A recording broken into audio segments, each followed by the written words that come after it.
దురదృష్టం వెంటాడి రన్అట్ అయ్యే వాళ్ళు ఉంటారు. మబ్బుగాళ్ళలా ఆడదామనుకుని రన్అట్ అయ్యే వాళ్ళు ఉంటారు. బెస్ట్ ఉదాహరణ కావాలా? పాకిస్తాన్ టీ20 కెప్టెన్ సల్మాన్ అగా నిన్న రెండో వన్డేలో రన్అట్ అయిన విధానం గురించి మాట్లాడుకోవాలి.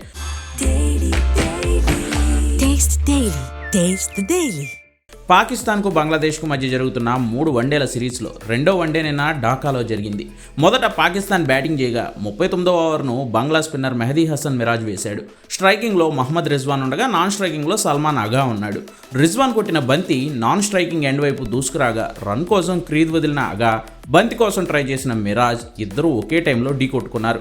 అయితే తన కాళ్ల మధ్యలో ఆగిన బంతిని మిరాజ్కి ఇద్దామని సల్మాన్ అగా ట్రై చేయగా బంతిని లాక్కున్న మిరాజ్ తన వెనకున్న వికెట్లను కొట్టి రన్అట్ అపీల్ చేశాడు.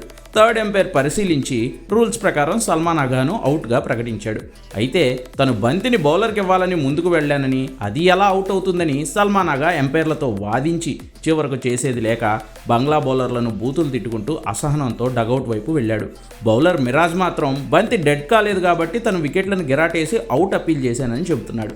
వాస్తవానికి రూల్స్ ప్రకారం మిరాజ్ చేసింది కరెక్టే. స్పోర్ట్స్మెన్షిప్ గురించి కొంతమంది మాట్లాడొచ్చు కానీ అసలు ఏ ఉద్దేశంతో అగా క్రీజ్ను వదిలాడు? రన్ కోసమే కదా. అది రాదు అని అర్థమైనప్పుడు వెనక్కి రావాలి కానీ పిచ్ మీదకి వెళ్ళి బాల్ బౌలర్కి ఇద్దామనుకున్నానని చెప్పడం కేవలం కవరింగ్ మాత్రమే అంటున్నారు క్రికెట్ విశ్లేషకులు. మొత్తంగా పాకిస్తాన్ క్రికెటర్లు మరోసారి తమకు మాత్రమే అలవాటైన రీతిలో మబ్బు మొహంలో అవుట్ అవ్వడం సోషల్ మీడియాలో విపరీతంగా వైరల్ అవుతోంది.